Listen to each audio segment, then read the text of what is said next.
সেই স্বাধীনতাৰ আন্দোলনত ভাৰতৰ লগতে এই অসমৰ বুঢ়া মেথাকে ধৰি ল'ৰা ছোৱালীলৈকে সকলো জপিয়াই পৰিছিল।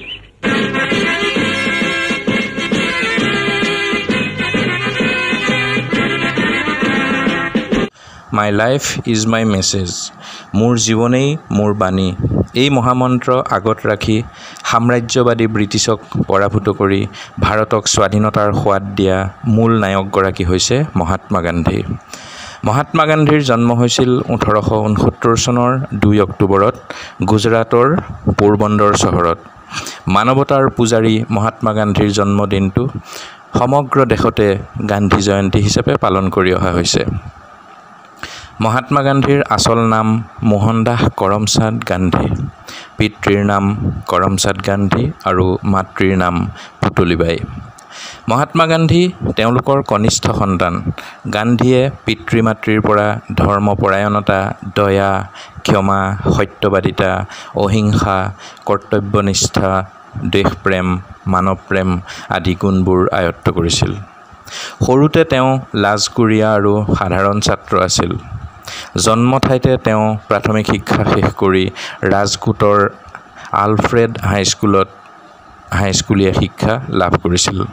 1887 চনত বোম্বাই বিশ্ববিদ্যালয়ে অনুষ্ঠিত কৰা মেট্ৰিক পৰীক্ষাত উত্তীৰ্ণ হয় আৰু 1888 চনত তেওঁ বেৰিষ্টাৰী পঢ়িবৰ বাবে বিলাতলৈ যায়। 1891 চনত তেওঁ ভাৰতলৈ ঘূৰি আহে। প্ৰাথমিক বিদ্যালয়ত গান্ধী মজলীয়া বিধৰ ছাত্ৰ আছিল। পুৰণৰ নেওতাকেইখন আয়ত্ত কৰিবলৈ তেওঁ টান পাইছিল। তেওঁ নিজেই কৈছে, মোৰ বুদ্ধি নিশ্চয় ভোটা আৰু স্মৃতিশক্তি ক্ষীণ আছিল। কিন্তু স্কুলীয়া জীৱনৰ এটা ঘটনাই সকলোকে ভবাই তুলিছিল। সেইটো হ'ল, এবাৰ তেওঁলোকৰ শ্ৰেণীত শিক্ষা বিভাগৰ পৰিদৰ্শকে আহি বানানৰ পৰীক্ষা লৈছিল। ইংৰাজী কেটল শব্দটো গান্ধীয়ে ভুল কৰা দেখি শ্ৰেণী শিক্ষকে ভৰিৰ বুঢ়া আঙুলিৰে টোঁৱাই ইংগিত দিলে যে কাষৰ ল'ৰাজনৰ চিলঠৰ পৰা চাই শুদ্ধ বানান তেওঁ নকল কৰি লওক। কিন্তু গান্ধীয়ে শিক্ষকৰ ইংগিত আওকাণ কৰিলে। পিছত শিক্ষকে গান্ধীক তিৰস্কাৰো কৰিছিল। মহাত্মাই তাকে সুঁৱৰি কৈছিল, নকল কৰা বৃত্তি মই কেতিয়াও শিকিব পৰা নাছিলোঁ। 2. পোৰবন্দৰত আব্দুল্লা এণ্ড কোম্পানী নামৰ এটা ডাঙৰ কোম্পানী আছিল। সেই কোম্পানীৰ এটা শাখা দক্ষিণ আফ্ৰিকাত আছিল। মহাত্মা গান্ধীয়ে সেই কোম্পানীৰ শাখাত আইন উপদেষ্টা হিচাপে কাম কৰিছিল। সেই সময়ৰ দক্ষিণ আফ্ৰিকাৰ ভাৰতীয় লোকসকলক ইংৰাজসকলে বেয়াৰ চকুৰে চাইছিল। তেওঁলোকে ভাৰতীয়সকলক কালা আদমি আৰু কুলি বুলি মাতিছিল। মহাত্মাৰ নামটো কুলি বেৰিষ্টাৰ বুলিহে পৰিচিত হৈছিল। সেই সময়ত ভাৰতীয় লোকক ৰেলত উঠিবলৈ দিয়া হোৱা নাছিল। ৰাতি 9 বজাৰ পিছত বাহিৰত থাকিব নোৱাৰিছিল। এবাৰ মহাত্মা গান্ধীক প্ৰথম শ্ৰেণীৰ ডবাৰ পৰা টানি উলিয়াই দিয়া হৈছিল। 3. এবাৰ গান্ধীয়ে ক্লান্তি দূৰ কৰিবৰ বাবে এখন সৰু বিলৰ পাৰত বহি চকুৱে মুখে পানী ছটিয়াই আছিল। বিলৰ সিটো পাৰে এগৰাকী মহিলাই কাপোৰ ধুই আছিল। মহিলাগৰাকীৰ গাত নামমাত্ৰ কাপোৰ। অতি দৰিদ্ৰ পৰিয়ালৰ এই মহিলাগৰাকী দেখি গান্ধীৰ হৃদয় ব্যথিত হ'ল। নিজৰ গাৰ চাদৰখন তেওঁ বিলৰ পানীত এৰি দিলে। বতাহত কাপোৰখন মহিলাগৰাকীৰ ওচৰ পালেগৈ। মহিলাগৰাকীয়ে কাপোৰখন গাত মেৰিয়াই ল'লে। গান্ধীৰ চকুপানী বৈ আহিল। এই মহিলাগৰাকীৰ ৰূপতেই যেন ভাৰতৰ দৰিদ্ৰতাৰ ৰূপটো জিলিকি উঠিছে। সেইদিনাৰ পৰা গান্ধীয়ে নিজৰ বাবে মাত্ৰ এখন বস্ত্ৰ ব্যৱহাৰ কৰিছিল, আঁঠুৰ ওপৰত এখন ধুতি।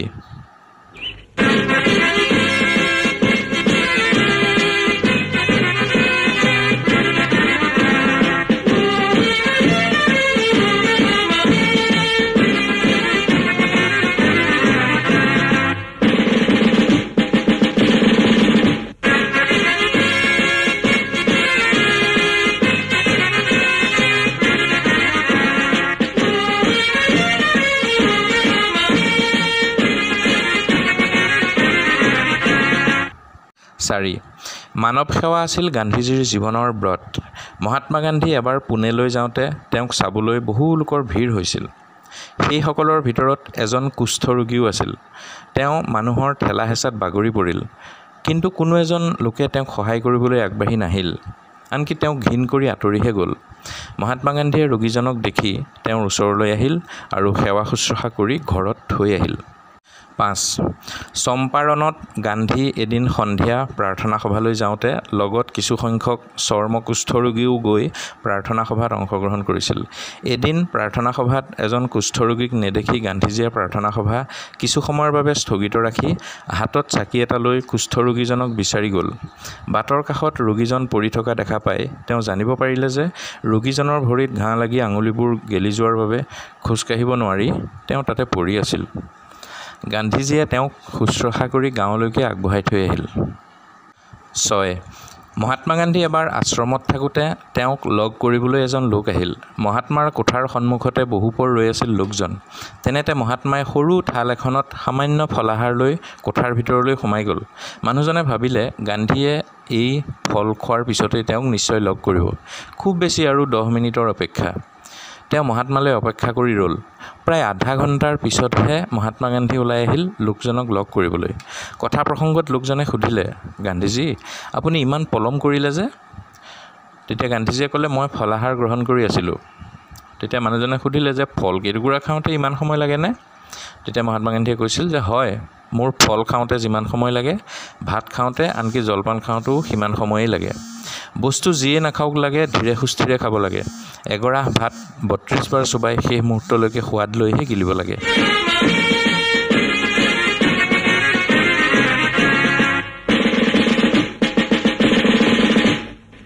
বিশ্ববিজয় নওজোয়ান, বিশ্ববিজয় নওজোয়ান, বিশ্ববিজয় নওজোয়ান, বিশ্ববিজয় নওজোয়ান, শক্তিশালী ভাৰতত ওলাই আহা সন্তান তুমি বিপ্লৱত, ওলাই আহা সন্তান তুমি বিপ্লৱত। বিশ্ববিজয় নওজোয়ান, বিশ্ববিজয় নওজোয়ান, বিশ্ববিজয় নওজোয়ান, বিশ্ববিজয় নওজোয়ান।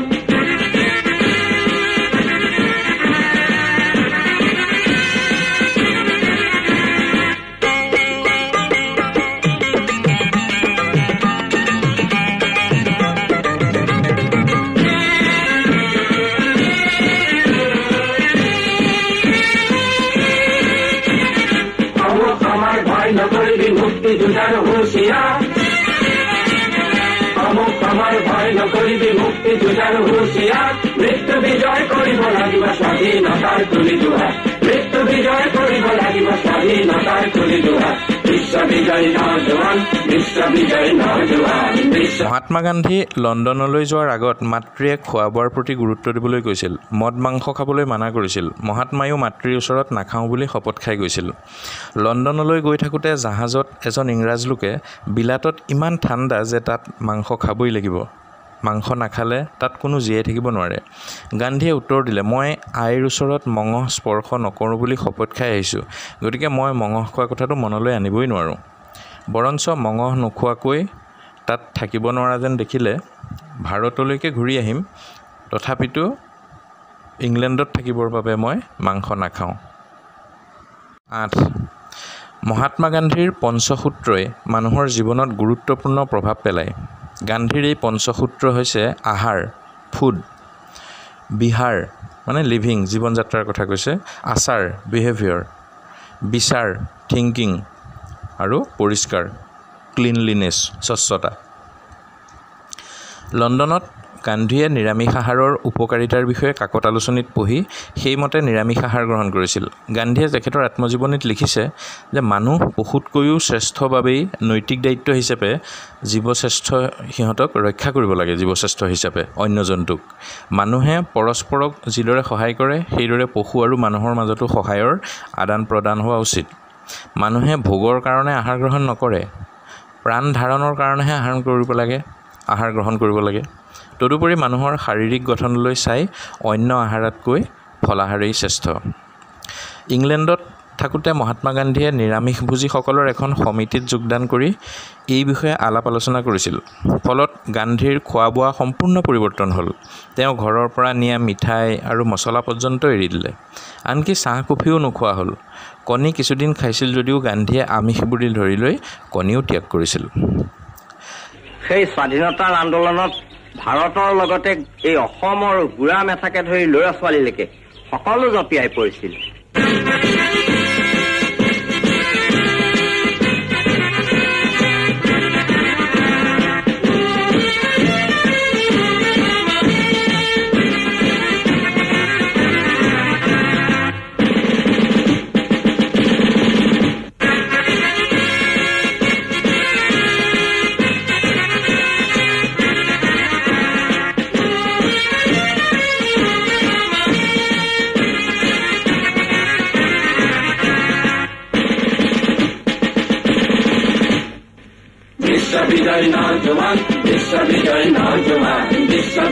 নজওয়ান বিশ্ব বিজয় নজওয়ান শক্তিশালী ভাৰতৰ ওলাই আহা সন্তান তুমি বিপ্লৱৰ ওলাই আহা সন্তান তুমি বিপ্লৱৰ বিশ্ব বিজয় নজওয়ান বিশ্ব বিজয় নজওয়ান বিশ্ব বিজয় নজওয়ান বিশ্ব বিজয় নজওয়ান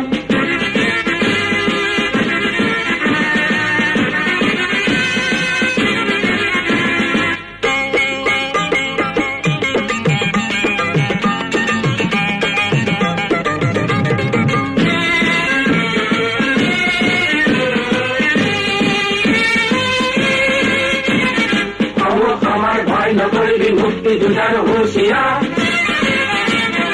অমুক আমাৰ ভয় নকৰিবি মুক্তি যুঁজাৰ হুঁচিয়াৰ মৃত্যু বিজয় কৰিব লাগিব স্বাধীনতাৰ তুলি দুৱাৰ মৃত্যু বিজয় কৰিব লাগিব স্বাধীনতাৰ তুলি দুৱাৰ বিশ্ব বিজয় নজওয়ান বিশ্ব বিজয় নজওয়ান বিশ্ব বিজয় নজওয়ান বিশ্ব বিজয় নজওয়ান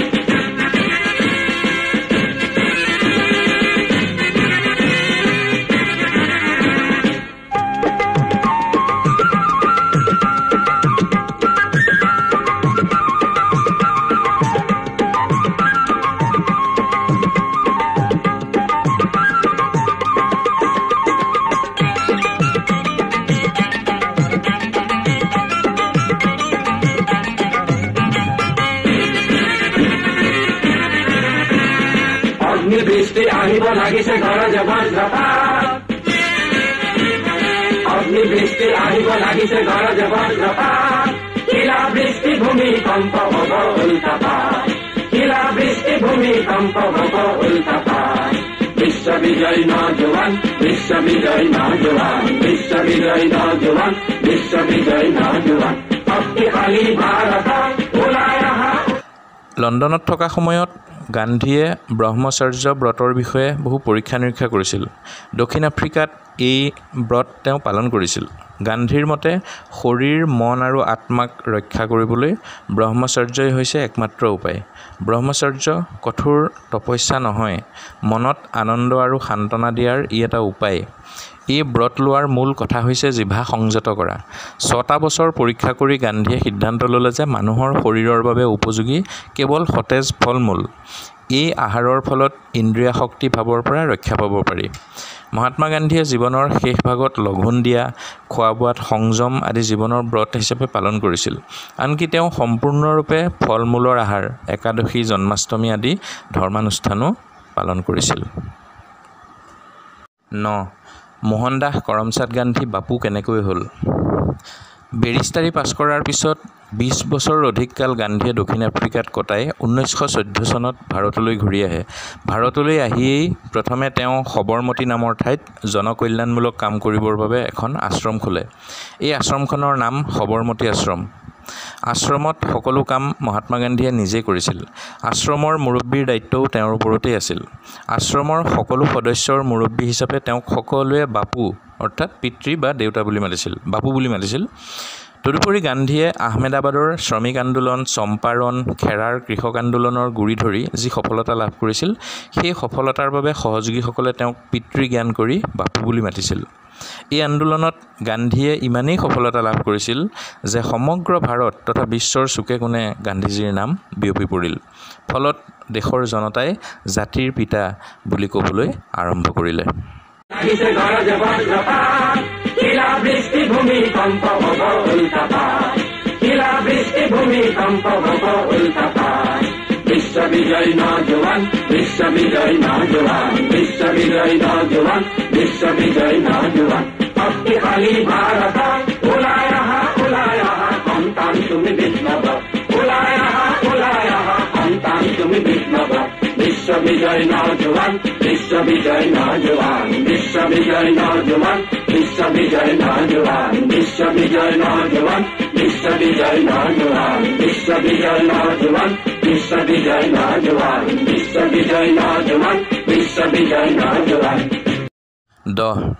গান্ধীৰ আলহী। গান্ধীজী সবৰমতী আশ্ৰমত থকা সময়ৰ কথা। নিশা চুৰ কৰিবলৈ অহা চোৰ এজন হাতেলোতে ধৰা পৰিল। লগে লগে তাক ধৰি মেলি সকলোৱে বন্দী কৰিলে। নিশাটো কোঠা এটাত বান্ধি ৰাতিপুৱাই গান্ধীজীৰ ওচৰলৈ চোৰক লৈ অনা হ'ল। গান্ধীয়ে অতি শান্তভাৱে চোৰটোক সুধিলে, ভাই, তোমাৰ চাহ জলপান খোৱা হ'লনে? ইমান মৰম লগাকৈ সোধা বাবে কথাবোৰ তাকেই যে কৈছে চোৰটোৱে বুজি নাপালে। উত্তৰ নাপাই বাপুজীয়ে চোৰটোক লৈ অহা মানুহকেইজনলৈ চাই সুধিলে, কি হে, আলহীক ভালদৰে খোৱা বোৱা কৰা হ'লনে নাই? মানুহজনে ক'লে, বাপু, ই চোৰহে, আলহী নহয়।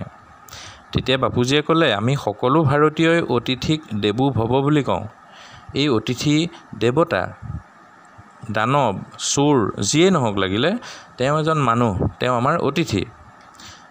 আমাৰ দৰে তেওঁৰো ভোক পিয়াহ আছে। মানুহজনে ক'লে, কিন্তু ই যে নিশা আশ্ৰমত চুৰ কৰিবলৈ আহিছিল বাপু। তেতিয়া মহাত্মা গান্ধীয়ে ক'লে, এওঁ নিজৰ কাম কৰিছে, আমি আমাৰ কাম কিয় নকৰিম? যোৱা, এওঁক হাত মুখ ধুবলৈ দি ভালদৰে খাবলৈ দিয়া, বিশ্ৰাম ল'বলৈ দিয়া, তাৰ পিছতহে মোৰ ওচৰলৈ আনিবা। 11. গান্ধী আৰু এটা শিল। গান্ধীজীয়ে সদায় এটুকুৰা শিলেৰে ঘঁহি ভৰি চাফা কৰে। এদিন গা ধুবলৈ গৈ দেখে শিলটুকুৰা নাই। আগদিনা কটোৱা তাঁতীজনৰ ঘৰতে থাকি আহিল। এই দায়িত্বত আছিল মনু। গান্ধীয়ে মনুক ক'লে, মনু, তুমি নিজেই গৈ শিলটুকুৰা লৈ আহাগৈ। তোমাৰ কষ্টই তোমাক ভৱিষ্যতে ভুল নকৰিবলৈ শিক্ষা দিব। মনুৱে সুধিলে, মই কাৰোবাক লগত নিব পাৰোঁনে? গান্ধীয়ে ক'লে, কিয়? মনু নীৰৱ হৈ ৰ'ল। তাই হাবিৰে ভৰা সৰু পথটোৰে যাবলৈ ভয় কৰিছিল, কাৰণ তাই এগৰাকী 16 বছৰীয়া ছোৱালী। তাই অকলে এই পথৰে কোনো দিন গৈ পোৱা নাই। অগত্যা মনু অকলেই গ'ল আৰু পিছদিনা পুৱাই শিলটো আনি গান্ধীক দি হুকহুকাই কান্দি উঠিল। তাকে দেখি মৰমেৰে গান্ধীয়ে ক'লে, এই শিলটুকুৰা তোমাৰ কাৰণে এটা পৰীক্ষা মাত্ৰ। মই সহজেই আন এটুকুৰা শিল গোটাই ল'ব পাৰিলোহেঁতেন, কিন্তু মই তোমাক বুজাব খুজিছিলোঁ যে নাৰী কষ্টশীলা আৰু সাহসী হোৱা উচিত। 12. এটকাই হ'ব। এবাৰ আন্দোলনৰ বাবে গান্ধীয়ে অৰ্থ সংগ্ৰহ কৰি ঘূৰি ফুৰিছিল। বোম্বাইৰ সদাগৰে গান্ধীৰ আন্দোলনলৈ সমৰ্থন জনাই 1 লাখ টকা বৰঙণি দিলে। গান্ধীয়ে 1 লাখ টকা কেলৈ লাগিছে? এটকাই হ'ব, এই বুলি কৈ এটকা ৰাখি বাকী টকাখিনি ঘূৰাই দিলে। সদাগৰ আচৰিত হ'ল আৰু ইয়াৰ কাৰণ সুধিলে। গান্ধীয়ে তেতিয়া তেওঁক বুজাই ক'লে যে তেওঁক কেৱল ধন নালাগে, ধনতকৈ তেওঁক লাগে দেশবাসীৰ অকুণ্ঠ সমৰ্থন, যাৰ সহায়ত অতি সহজে আন্দোলনত সফল হ'ব পৰা যায়। এইটো সঁচা যে তেওঁক 1 লাখ টকা লাগে, কিন্তু প্ৰত্যেকৰে পৰা এটকাকৈ ল'লেও এই 1 লাখ টকা হ'বগৈ, কাৰণ প্ৰত্যেকে এটকা দিয়া মানে প্ৰত্যেকেই সহযোগ কৰা। 13. প্ৰথম পাঠ। মহাত্মা গান্ধী বিহাৰৰ চম্পাৰণত থাকোঁতে ওচৰৰে গাঁও এখনত এখন স্কুল খুলিছিল। গান্ধীৰ লগতে কস্তুৰবাও তাত আছিল। এদিন তেওঁ কস্তুৰবাক ক'লে, বা তুমি কিয় খেতিয়কৰ ল'ৰা ছোৱালীবিলাকক শিকাবলৈ স্কুল এখন নোখোলা? কস্তুৰবাই ক'লে, মই তেওঁলোকক কি শিকাম? মই এই অঞ্চলৰ ভাষাই নাজানো। বাপুৱে ক'লে, ল'ৰা ছোৱালীৰ শিক্ষাৰ প্ৰথম পাঠ হ'ল চাফ চিকুণতা। খেতিয়কৰ ল'ৰা ছোৱালীবোৰ একেলগ কৰা, তেওঁলোকৰ দাঁত আৰু চকুবোৰ চোৱা, তেওঁলোকক গা ধুওৱা, সেইদৰে প্ৰথমে চাফাইৰ দ্বাৰা প্ৰথম পাঠ আৰম্ভ কৰা। এনে কৰোঁতে তুমি তেওঁলোকক শিকোৱাৰ উপৰিও বিনিময়ত তুমি তেওঁলোকৰ পৰা শিকিব পাৰিবা। লাহে লাহে তুমি তেওঁলোকৰ ভাষা বুজি পোৱা হ'বা আৰু তাৰপিছত তেওঁলোকক শিকাব পাৰিবা। 14. আশীৰ্বাদ। শ্ৰী কমল নয়ন বাজাজ নামৰ এজন যুৱকক বিদেশত শিক্ষা লাভৰ বাবে যাওঁতে বাপুৱে আশীৰ্বাদ দিছিল এইদৰে, কথা কমকৈ ক'বা, সকলোৰে কথা শুনিবা, কিন্তু যিটো শুদ্ধ সেইটোহে কৰিবা। সময়ৰ প্ৰতিটো মিনিটৰ হিচাপ ৰাখিবা, দুখীয়াৰ দৰে থাকিবা, ধনৰ অহংকাৰ নকৰিবা, খৰচৰ প্ৰতিটো পাইৰ হিচাপ ৰাখিবা, মনোযোগেৰে নিজৰ পাঠ পঢ়িবা, সকলো সময়তে খাই নাথাকিবা, নিয়মমতে ব্যায়াম কৰিবা, দিনও দৈনন্দিনী ৰাখিবা। 15. 40 কোটি চোলা। এদিন বাপু এখন স্কুললৈ গৈছিল। এজন ল'ৰাই তেখেতক সুধিলে, বাপু, আপুনি এটা চোলা কিয় নিপিন্ধে? মই মোৰ মাক কৈ আপোনাৰ কাৰণে এটা চোলা আনি দিব পাৰোঁনে? তেওঁ আপোনাক এটা সুন্দৰ চোলা চিলাই দিব পাৰিব। বাপুৱে হাঁহি মাৰি ক'লে, হয়, কিন্তু এটা চৰ্তত। কেৱল মোৰ কাৰণে এটা চোলা দিলে নহ'ব, ছাত্ৰজনে উৎসাহেৰে ক'লে, আপোনাক কিমান চোলা লাগিব? 2টা দিলে হ'বনে? বাপুৱে হাঁহি হাঁহি ক'লে, মোৰ 40 কোটি ভাই আছে। যেতিয়া তেওঁলোক সকলোৱে এটাকৈ চোলা পাব, তেতিয়া মই এটা চোলা ল'বলৈ পালে সুখী হ'ম। তোমাৰ মাৰাই মোক 40 কোটি চোলা দিব পাৰিবনে? 16. আঁঠুৰ মূৰত চুৰিয়া। 1921 চনৰ 21 ছেপ্টেম্বৰত জাতিৰ পিতা মহাত্মা গান্ধী মাদুৰাইলৈ গৈছিল। শ্ৰীৰামজী কল্যাণজীৰ আমন্ত্ৰণ ৰক্ষা কৰি তেওঁৰ ঘৰত নিশাৰ আহাৰ গ্ৰহণ কৰিছিল। মাদুৰাইলৈ যোৱাৰ পথত গান্ধীজীয়ে দেখিছিল বহু দুখীয়া কৃষকে নামমাত্ৰ কাপোৰ পিন্ধি কিদৰে শীতৰ পৰা নিজকে ৰক্ষা কৰিবলৈ বৃথা চেষ্টা চলাইছিল। দিনৰ ভাগত যাত্ৰাপথত দেখি অহা সেই কৰুণ দৃশ্যই নিশাৰ ভাগত গান্ধীজীক বৰ আমনি দিছিল। যি সময়ত কুৰ্তা, পাগুৰি, ধুতি আদি পিন্ধি থকাৰ ফলত গান্ধীজীৰ শৰীৰত শীতৰ নামমাত্ৰও স্পৰ্শ কৰা নাছিল, সেই সময়ত স্বদেশৰে বহু দুখীয়া খেতিয়কে নামমাত্ৰ বস্ত্ৰ পিন্ধিয়েই হাড় কঁপোৱা শীতৰ দিন ৰাতিবোৰ অতিবাহিত কৰিবলগীয়া হোৱা ঘটনাই গান্ধীজীৰ অন্তৰত আঘাত দিছিল। সেই নিশা বহু সময়লৈকে চটফটাই থকাৰ পিছত গান্ধীজীয়ে এটা ডাঙৰ সিদ্ধান্ত লৈছিল। তেওঁ মাদুৰাইলৈ যোৱাৰ পথত দেখা সেই দুখীয়া কৃষকসকলৰ দৰেই নামমাত্ৰ বস্ত্ৰ পিন্ধিব আৰু সকলোৰে বাবে এক আদৰ্শ হৈ থিয় দিব। পিছদিনা পুৱাই গান্ধীজীক আঁঠুৰ ওপৰত চুৰিয়া পিন্ধি থকা দেখি সকলো আচৰিত হৈছিল। তেতিয়াৰ পৰা গান্ধীজীয়ে আৰু কোনো দিনেই বিলাসী পোছাক পৰিধান কৰা নাছিল। আঁঠুৰ মূৰত চুৰিয়া পিন্ধাৰ সময়ত ঘৰত 30 যোৰমান চোলা আছিল। মৃত্যুৰ আগমুহূৰ্তলৈকে তেওঁ আঁঠুৰ মূৰত চুৰিয়া পিন্ধিছিল।